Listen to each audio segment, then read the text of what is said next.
Veja Você na TV, TV Você. Estamos aqui no Congresso da AMA, ao lado do grande Vacari, meu amigo do coração, diretor eterno da TV Globo, que está fazendo um lançamento sui generis em Catanduva, Rio Preto e no Brasil. Ao lado do meu lado esquerdo do meu coração, esse moço que eu já aprendi a admirar, o nosso presidente do Legislativo, o Aristides Bruschi, conhecido como professor em enfermagem, e o diretor do Salva Vidas. Como é que é o seu nome? Eu sou o Luiz Otávio, ele é o Guilherme. Guilherme, tudo bem? Conta um pouquinho para nós aqui essa iniciativa. O que é o nosso sistema? Nós somos um sistema e um aplicativo que integra todos os dados de saúde do cidadão em um só lugar e os torna acessíveis de forma fácil através deste cartão. É um prontuário? É um prontuário eletrônico, arquivos históricos de doenças pré-existentes do cidadão, um auxílio à emergência. Em uma situação de emergência, eu tenho todos os dados aqui de histórico. É o primeiro do Brasil? É o primeiro do Brasil, não existe no... Professor Ari, como é que você, do campo da saúde, isso dá uma tranquilidade para o médico, para o enfermeiro, para o hospital? Eu sou extremamente inteligente, o software, né? Algo extremamente inovador, porque num clique do celular você já tem todas as informações da pessoa. Então, facilita e muito o trabalho de um profissional de saúde, principalmente na questão de urgência e emergência, porque você tem muito rapidamente todos os dados na plataforma de um celular. Pronto. Muito inteligente o software dos meninos. Prontuário, né, Vacari? Exatamente o prontuário. E agora, aproveitando, o nosso presidente da Câmara falou, e ele é um homem da área. Vai ficar logo a marca. Ele é um homem da área, e eu vou lhe dizer, está sendo feito e programado um desses daqui para colocar no capacete dos motoqueiros, dos motociclistas. Em caso de acidente, ele cai, é só passar o capacete. Passar o visor. Para você ver que nós estamos correndo. A identificação dele. Hein? A identificação dele. Não, além da identificação, tem todo o prontuário dele, tem todas as doenças, tudo que ele tem, se não pode dar açúcar, se não pode fazer isso, tem o que fazer. Para o médico. Parabéns à comunicação sempre, hein? Estamos sempre comunicando. E na tua televisão. Sem dúvida, sempre em primeiro lugar. E aí com o professor Ari junto, então melhor ainda.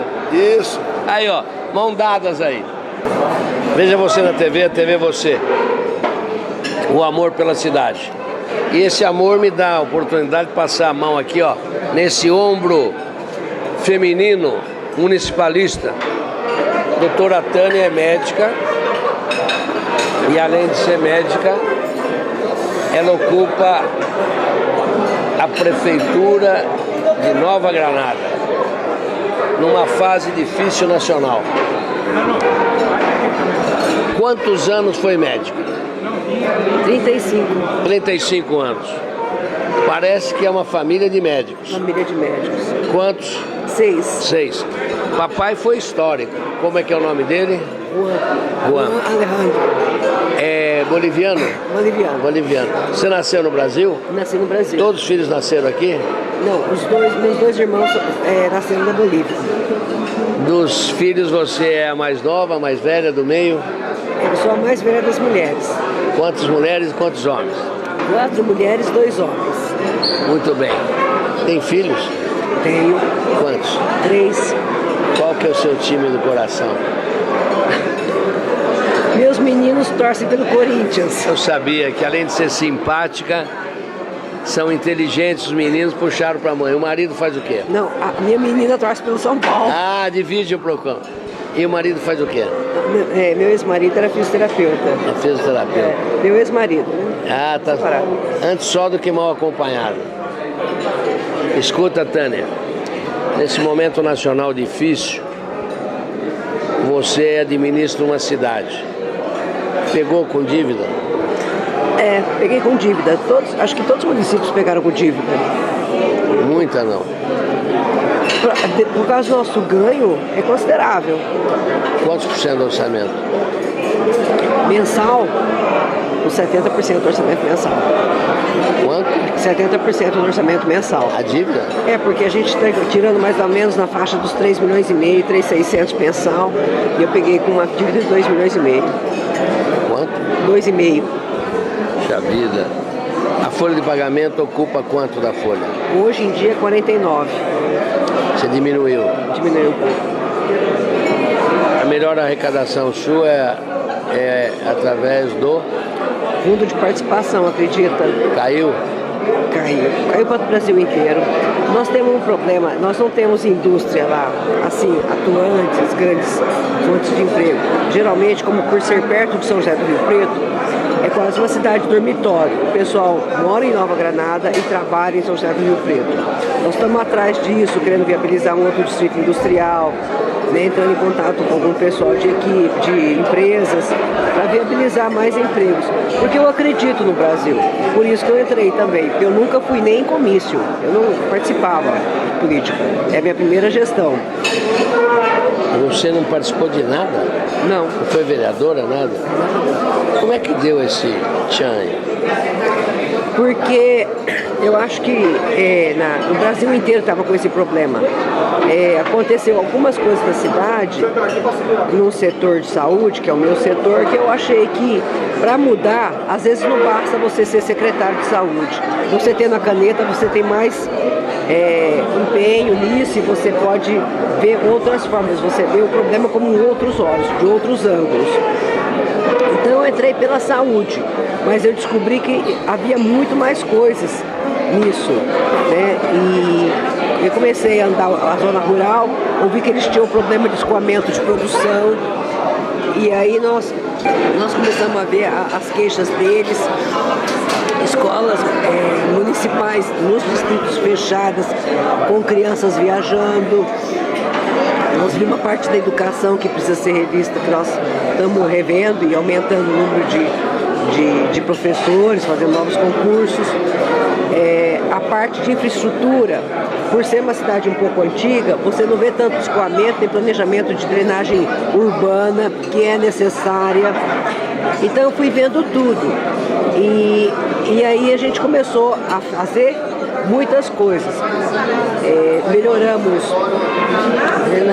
estamos viabilizando a drenagem urbana, limpamos uma represa que existe há quase 40 anos da represa, 3 represas nós limpamos, estamos adaptando para ser área de lazer do povo.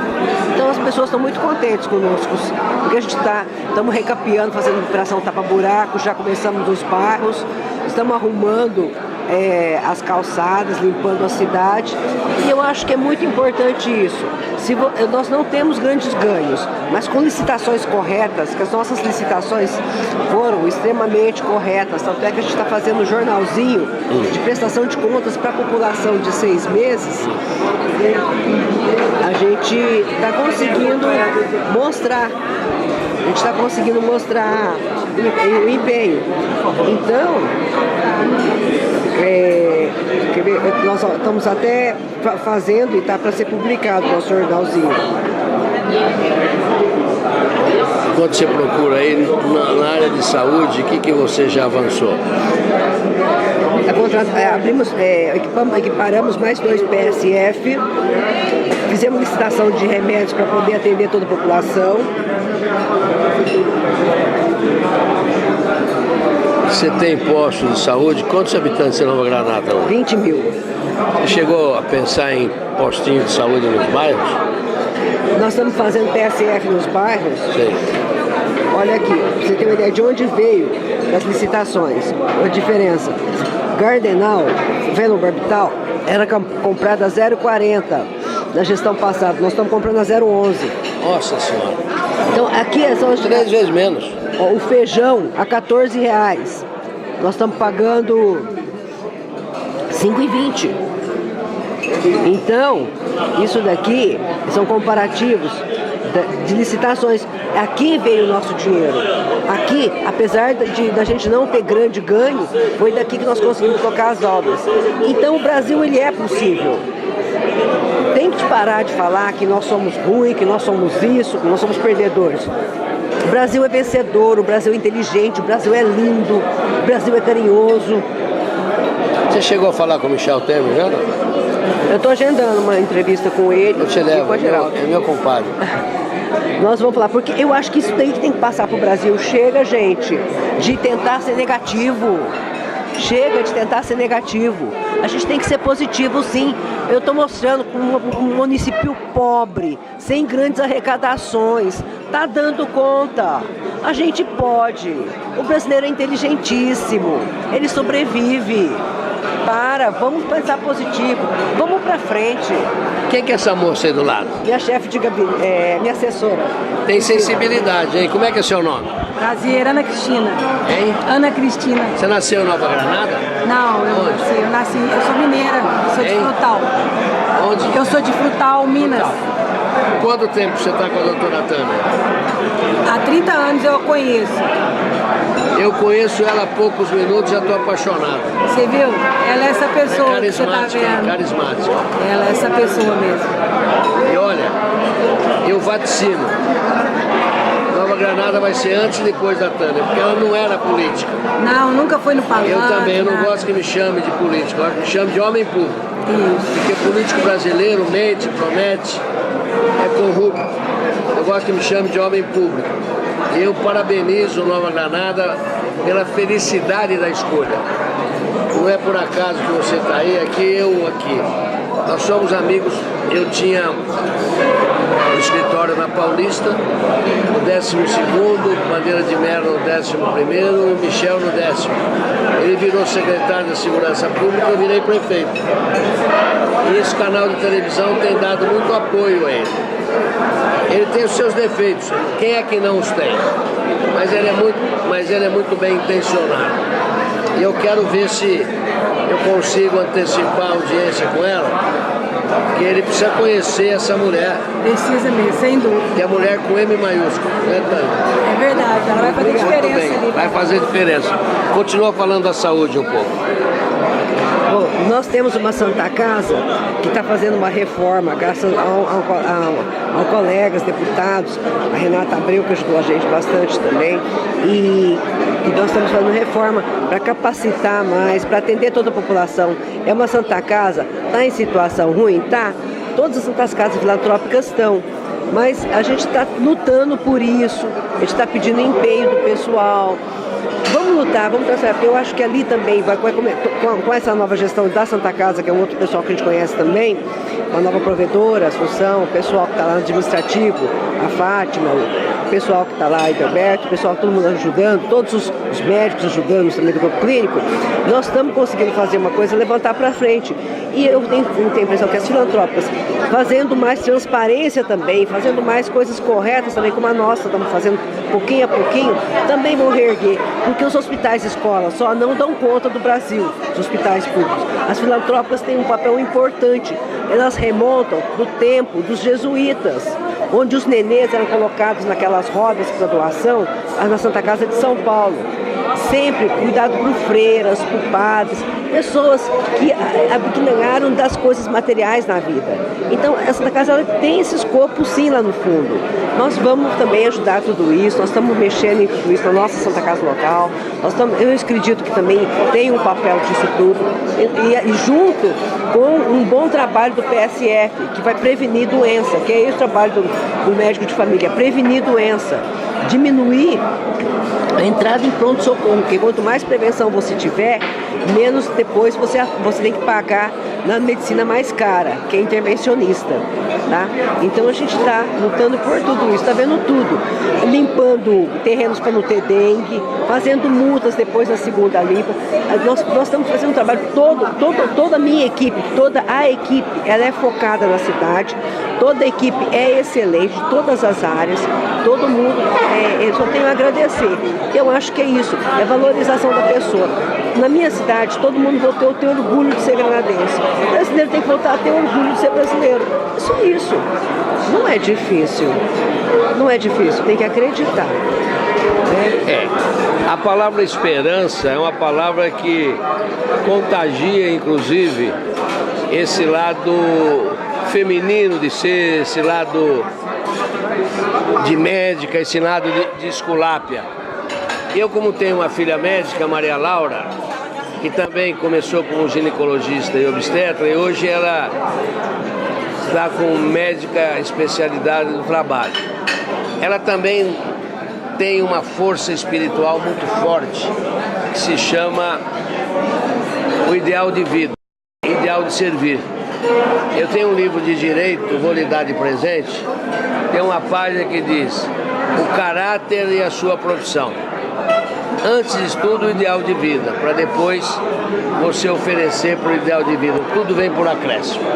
Então eu quero deixar a você meu abraço, carinho, a forma respeitosa e, acima de tudo, de amor que você me ofereceu nesses instantes. Essas imagens vão para o Brasil inteiro, através da internet, a TV Cidade, Canal 7. Meu programa é às 8, ao meio-dia e às 20 horas. Vai ficar uma semana. Depois eu passo para você um DVD. Obrigada. Nós vamos fazer uma reunião em Catanduva sobre saúde. Vou levar o convite em mãos para você. Obrigada. E gostaria que você fosse. Obrigada. É um avanço que está até aqui, que é um cartão de saúde. Você tem uma identificação, tem o seu prontuário, uma série de coisas. Mas falando assim de momento não vai ser possível. Então eu quero te agradecer. Sou um homem de fé. Acredito muito no Mestre. Não existe o acaso, nós temos conversado. E você já havia me conquistado no olhar, agora me conquista com propriedade. Que não é uma caça, uma casquinha. Bate em você, tem conteúdo. Parabéns, doutora Tânia. Obrigada, muito obrigado a todos. Parabéns, Nova Granada, por essa mulher com M maiúsculo. Veja você na TV, a TV é você, o amor pela cidade. Veja você na TV, a TV é você, o amor pela cidade. Um dos pontos altos do 11º encontro da AMA, que é o Congresso Municipalista aqui em São José do Rio Preto, foi a presença do Dr. André Cristaldi, que, embora seja jovem, já leva nos seus ombros uma larga experiência. E ele falou sobre dois temas importantíssimos: infidelidade partidária E a justa causa. Perdão, só uma correção. É Bruno Cristaldi. Eu falei? André. Bruno Cristaldi. Não é um dos evangelistas André, mas é justamente o Bruno. Então, quais foram os temas? Nós falamos para uma parte delicada da legislação eleitoral que está mudando hoje o conceito, que é a parte de fidelidade partidária e do que o judiciário tem entendido como justa causa para uma pessoa se desfiliar sem perder o mandato. Qual que é o momento exato dessa desfiliação? Hoje, a Justiça entende que o momento em que essa pessoa entregou o pedido de desfiliação no partido, já abre o prazo para o partido pedir a cadeira do candidato e, depois desses 30 dias, é legitimado o suplente do partido, nesse caso não é o da coligação. Em casos de infidelidade partidária, depois dos 30 dias do partido, o suplente do partido e o Ministério Público podem pedir a cadeira. E no caso ele perde a cadeira? Isso depende muito. Hoje, a compreensão de fidelidade partidária amadureceu. Antes você achava que era um compromisso único e exclusivo entre candidato e partido. Hoje os tribunais percebem que é um compromisso entre candidato e partido, mas assumido sim com o eleitor. O eleitor, na hora do voto, ele escolheu o candidato e as bandeiras num único teclar na urna. Então, quando essas pessoas rompem esse vínculo de fidelidade, eles estão faltando também com o compromisso com o eleitor. Então, hoje, a fidelidade partidária é um dever para com o eleitor. Quando um candidato hoje sai do partido, sai da legenda, ele precisa ter um justo motivo para que a legenda não fique com o partido. Mas esse justo motivo não é bastante se for só um compromisso entre ele e o partido.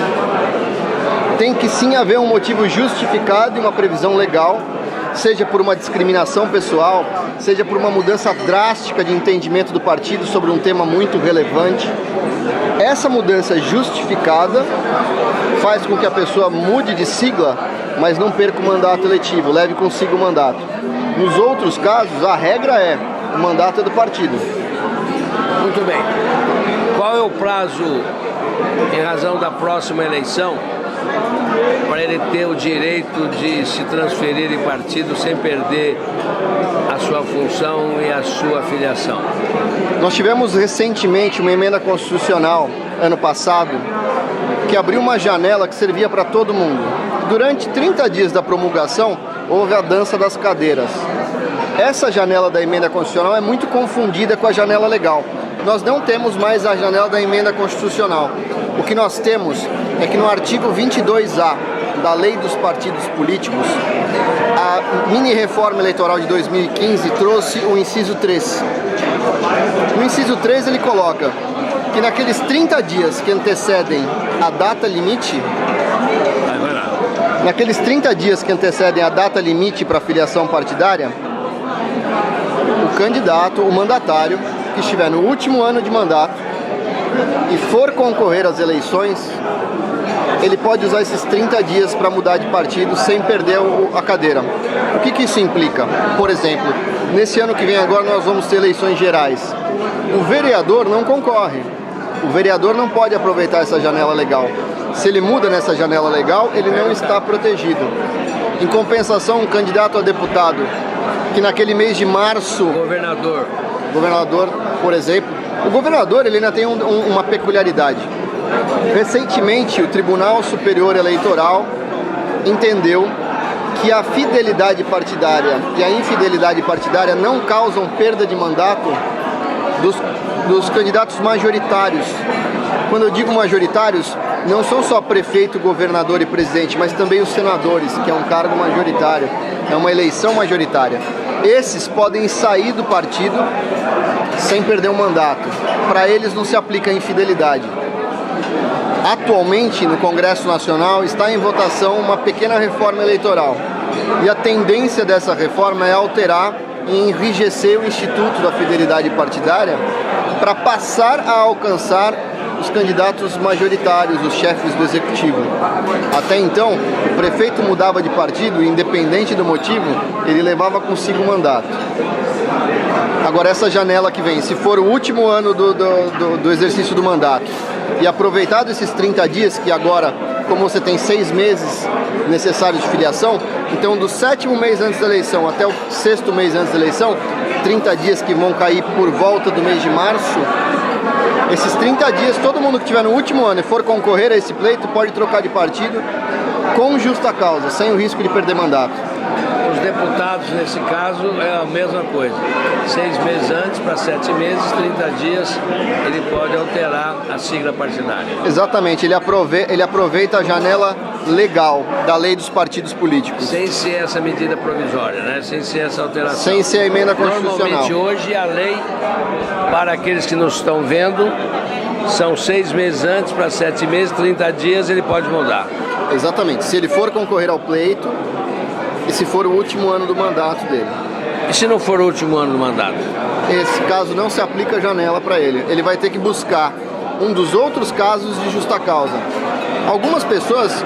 No caso, só o senador, porque deputado está no último ano. Os deputados, sim. O senador não precisa se preocupar. O senador é cargo majoritário. Ele nem se aplica a infidelidade hoje, atualmente. É um entendimento atual. O TSE, ele é o órgão máximo numa justiça muito dinâmica. Então as mudanças de entendimento são constantes, elas amadurecem com frequência.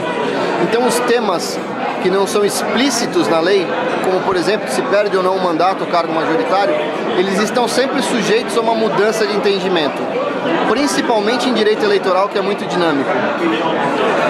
Mas eu acredito que ele não mude a tempo o entendimento para essa eleição. Se não aprovarem nada da reforma eleitoral que mude esse entendimento, o prefeito, o governador, o presidente, o senador, quando mudam de partido, não perdem a cadeira. Um porém que é interessante levantar nesse assunto só, é que esse amadurecimento da compreensão do Instituto da fidelidade partidária como sendo um compromisso para com o eleitor, inviabiliza uma coisa que estava muito comum na justiça eleitoral, que era o candidato fazer uma composição com o seu partido, com o órgão partidário municipal, por exemplo, conseguir uma carta de anuência, apresentava na justiça, quando o Ministério Público ou o suplente pedia uma vaga, ele falava o partido anuiu, e a justiça entendia que se o partido anuiu, não era caso de infidelidade. O que aconteceu com essa mudança?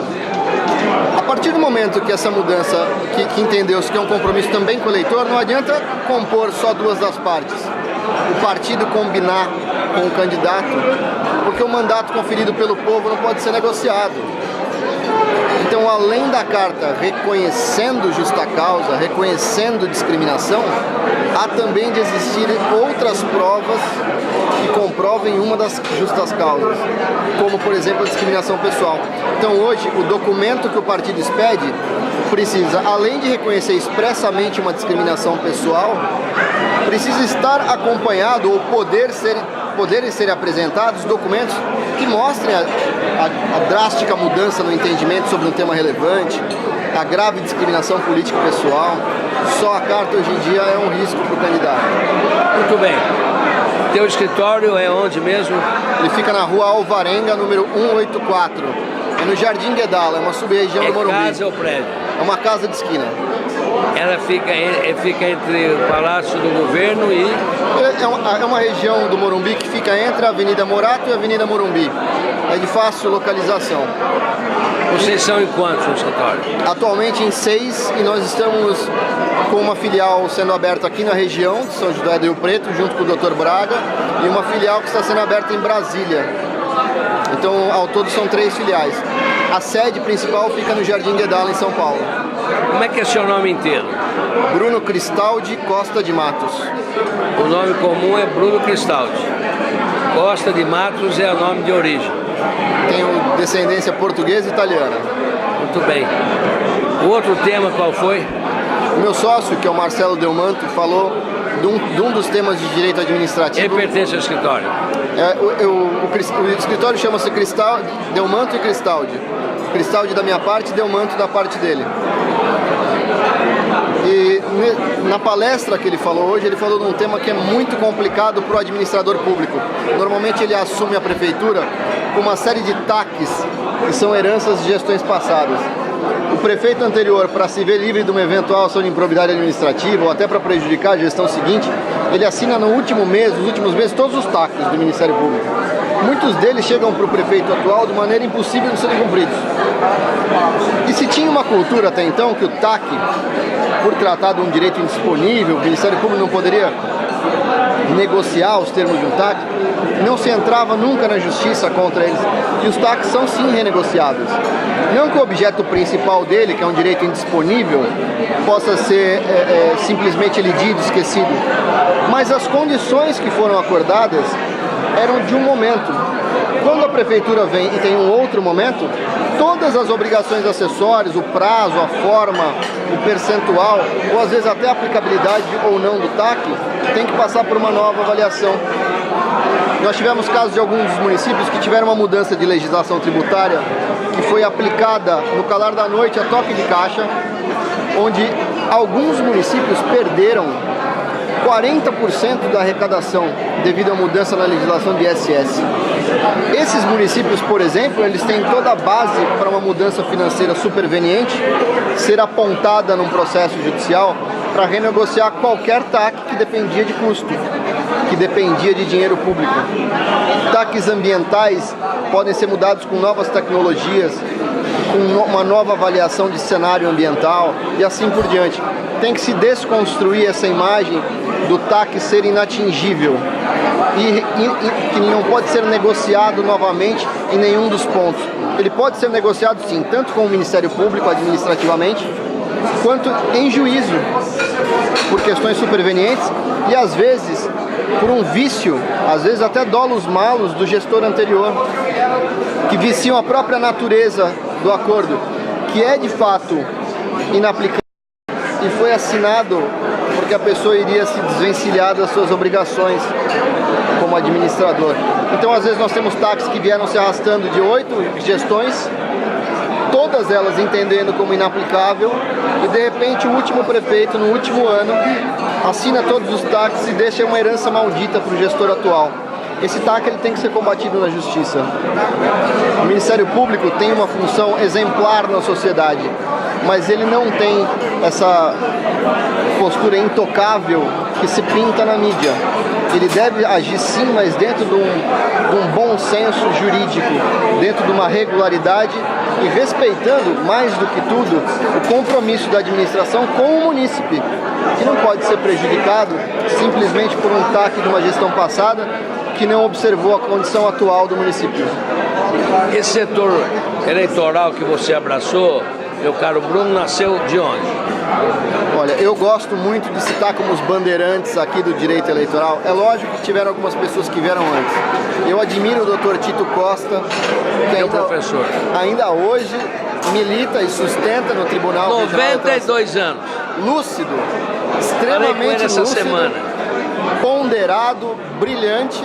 E o falecido Dr. Alberto Rolo, que também foi um dos bandeirantes do estado de São Paulo, dessa seara do direito, que já existia antes, mas ganhou uma importância muito recente com o clamor popular e a atenção do povo com a política brasileira. E a justiça eleitoral se tornou muito mais atuante e mais rígida. O doutor que também atua na justiça eleitoral sabe que há não muito tempo atrás, 1, 2 décadas, prestação de contas de campanha era um papel de pão escrito a caneta. Hoje ela é extremamente rígida, feita online, em sistemas próprios da justiça eleitoral. Então nós estamos vivenciando uma profissionalização das equipes de candidatos e de políticos e uma eficiência cada vez maior, crescente da justiça eleitoral. É um momento muito positivo para o direito eleitoral. Se você fosse decidir, estudioso, defender tese é uma coisa, mas se você fosse decidir pela verba de campanha, como você decidiria? Bom, eu participo do debate, da elaboração dos projetos de reforma eleitoral hoje. Então, nós temos alguns projetos do Vicente Cândido, deputado Vicente Cândido, um voto-resposta da deputada Renata Abreu, e nós estamos ajudando a elaborar os textos que estão indo para votação, inclusive alguns deles que foram para votação essa semana. O que a gente tem hoje é uma dificuldade muito grande de levar o conhecimento sobre os candidatos e evitar corrupção, sobre as propostas até o eleitor. Esse tipo de propagação de informação, ela é necessária, ela é salutar, ela é importante para a democracia e ela tem um custo. O que acontece hoje se o governo não dá uma oportunidade igual e um valor igual para os candidatos fazerem suas campanhas, para os partidos divulgarem os seus ideais e propostas? O candidato e o partido acabam tendo que buscar a iniciativa privada, particular, e aí as pessoas acabam se comprometendo com interesses particulares para poder estruturar uma campanha. Quando você vai atrás de interesses privados para estruturar uma coisa que tem o destino público, você está comprometendo de saída o mandato eletivo, que ele não tem que militar em função de compromissos assumidos com a iniciativa privada. O mandato popular tem que ser voltado única e exclusivamente para o interesse público. Então eu acho prudente um valor calculado, justo e modesto para evitar campanhas faraônicas e o desrespeito com o dinheiro público, mas um valor igual, justo e necessário para que as campanhas saiam com a capacidade de levar informação suficiente aos eleitores. O indivíduo precisa dessa informação para ter uma opinião crítica. O brasileiro precisa se inteirar da política e ter uma informação que chegue com veracidade e confiabilidade. Isso tem que ter a participação e a fiscalização do poder público. É um dever do poder público para com a lisura das eleições, com o processo democrático. O fundo partidário. Eu fui candidato várias vezes, vencedor. Eu nunca recebi ajuda de custo do fundo partidário. Ficava sempre na cúpula. Eles entregavam para quem queriam. Eu acho que nós tínhamos que fazer uma legislação que esse quanto que o partido for receber seja dividido em partes iguais com os candidatos de todas as camadas, todas as esferas. Isso é uma briga que se tem hoje, porque esbarra normalmente numa garantia constitucional dada aos partidos de se organizar internamente, que é o famoso interna corporis, que todo partido usa como se fosse um placebo universal. Então você tem uma desculpa universal de ser questões internas do partido, então ninguém pode se imiscuir. Porém, o partido, além de ser uma entidade de direito privado, ele tem uma função pública muito importante. Ele é uma peça fundamental para o exercício da democracia. Direito privado, mas é uma entidade pública. Então, ele tem o dever também de ser democrático nos seus procedimentos internos. Então, é possível sim se militar no sentido de uma distribuição mais justa do fundo partidário entre os partidos e nos partidos entre os candidatos. O difícil é conseguir a aprovação no Congresso, onde as pessoas que vão votar sobre isso são provavelmente os membros de cúpulas, que são os maiores beneficiados com uma distribuição menos criteriosa de fundo partidário. Mas uma coisa que tem que ser analisada também é que o fundo partidário ele é concentrado na mão de poucas legendas. Só menos de 10% dele vão para as demais legendas. O dinheiro que chega do fundo partidário, se ele for dividido igual entre os candidatos num partido mediano, ele dá cerca de R$1,50 para cada um. Porque é um fundo para todo o território nacional, todos os estados e Distrito Federal, para todos os municípios e todos os candidatos em cada uma dessas esferas. Qual seria a solução? Eu acredito que o fundo partidário deva ser distribuído aos partidos de uma forma mais igualitária, não levando em consideração o resultado de uma última eleição, porque senão nós estamos atrelando o resultado da eleição futura ao da passada. Isso por si só já furta a igualdade entre os concorrentes. Se o fundo partidário e o tempo de televisão fossem distribuídos de uma maneira mais igualitária, todos os partidos teriam um valor suficiente para subsidiar de uma forma mais humana e mais correta todas as campanhas.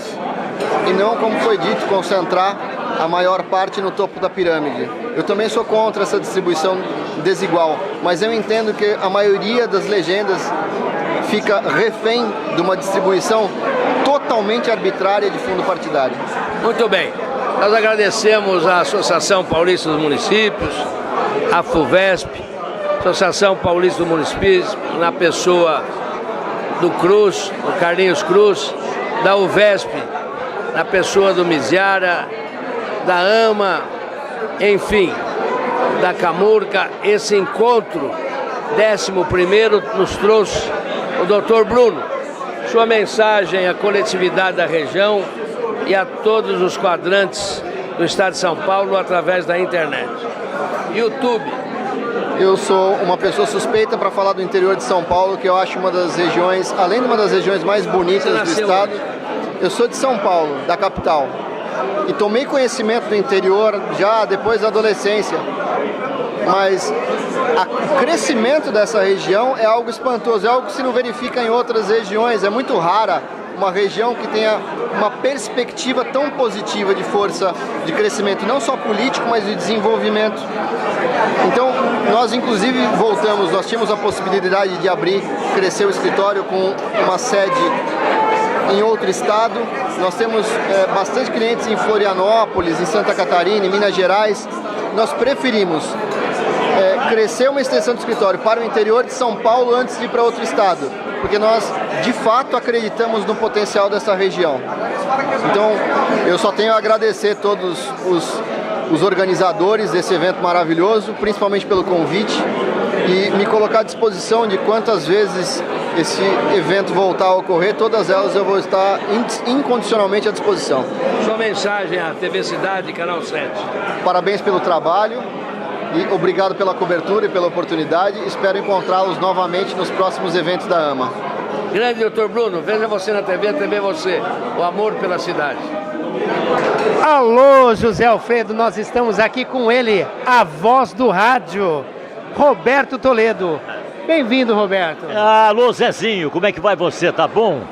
Tenho saudade daqueles velhos tempos aqui em Rio Preto, ainda Record. E quero abraçá-lo, dizer que você tem que voltar a ser prefeito dessa cidade.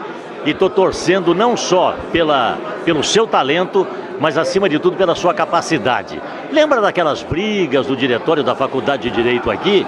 Pois é, rapaz, você é combativo desde aquele tempo.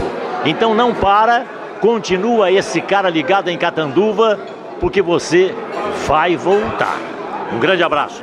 Roberto, como é que está o rádio em Rio Preto e como você vê o rádio nessa nova forma, nessas novas plataformas que o rádio está se reinventando? Eu pensei que o rádio ia morrer.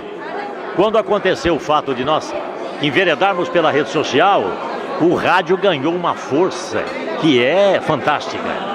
Porque hoje você faz rádio televisado, hoje você faz rádio com imagem. Quem é que poderia imaginar que uma coisa que estava em extinção, que ia fatalmente perder um espaço muito grande, volta hoje com uma característica diferente. O rádio não é mais rádio. O rádio é, além de rádio, um canal de televisão. E aí ficou legal. Aí eu acho que... aliás, eu tenho um negócio. Eu devo lançar nos próximos dias o meu programa de rádio com linha direta para a TV Rio Preto. Então eu vou entrar em voz pelo rádio, já com imagem, e vou entrar no canal de televisão. E nós transmitiremos reciprocamente das 9 às 10.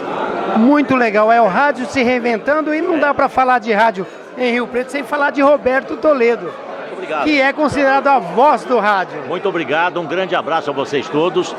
Ô Zé, me convida para ir aí, cara. Pô, que negócio é esse? Eu vou convidar você para vir aqui. Beleza, Zé, um abraço. Fechando aqui. Veja você na TV, a TV é você. O amor pela cidade. Entre nós tem um ponto comum. Entre nós que eu falo, grande deputado, representante da região. Dr. Garcia é alguém referencial em termos São José do Preto, Catanduva, Ribeirão, esse centro. Nós temos um amigo comum que é o Roberto. Roberto é uma pessoa... Ribamar, quero que você localize o Roberto. O Roberto Toledo é um exemplo de comunicação.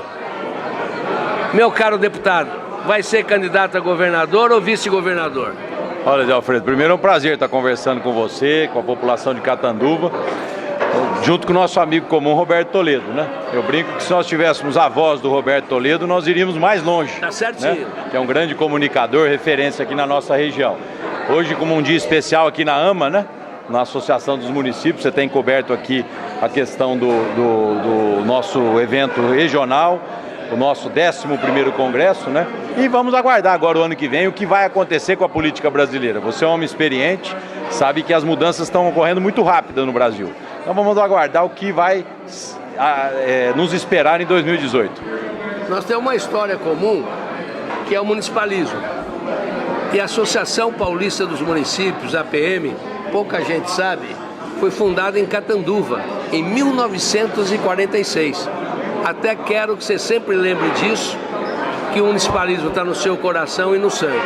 E nós temos um respeito muito grande por você, Roberto, que tem o mesmo nome do Roberto Toledo, começa com R, de rei, rei da amizade, da simpatia, e queremos vê-lo nos píncaros da glória, subindo os degraus com justiça, não da política, mas do homem público. Por isso eu quero que você deixe uma mensagem para Catanduva, de esperança, de novos dias, com os novos homens públicos, que você passa pelo poder e não se corrompeu. Olha, Zé Alfredo, acho que uma palavra de esperança para o futuro, né? A política brasileira sofre muito nesse momento, desacreditada, uma crise sem precedentes, mas a sociedade precisa entender que é através da boa política que se corrige isso. Nós temos uma democracia, na democracia as conquistas são lentas, mas quando elas ocorrem elas são permanentes. Então acho que nós temos que acreditar na boa política. Primeiro no momento da eleição, fazer um levantamento sobre a história dos candidatos, sobre o que cada um está falando, para escolher bem os nossos representantes. E através da boa escolha, fazendo a transformação que o Brasil precisa. Eu tenho fé, né, no futuro do Brasil. Hoje, o que nós estamos passando não significa que o Brasil está pior do que no passado.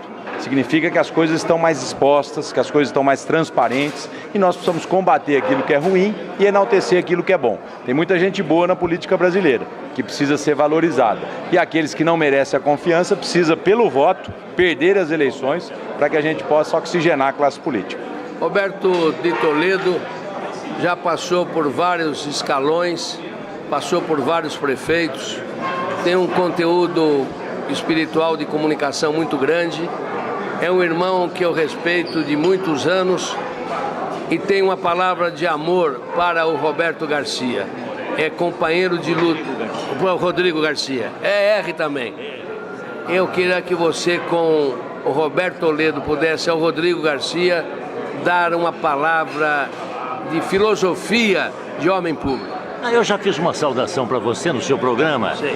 E quero dizer apenas o seguinte, eu tenho orgulho de pertencer ao grupo que é liderado pelo Rodrigo Garcia. Eu sou presidente do Democrata aqui em Rio Preto e posso dizer a todos vocês que acompanham este programa, estar ao lado do Rodrigo é estar ao lado da verdade, da justiça, da reciprocidade, da lealdade, mas acima de tudo de um homem, um dos mais limpos políticos que o Brasil tem. Inclusive, torcemos todos nós, eu sei que a Danduva torce também, para que o Rodrigo possa realmente se transformar no nosso governador. É cedo para dizer isso, mas a gente torce, e torcer é uma coisa que começa muito antes da verdade, da realização.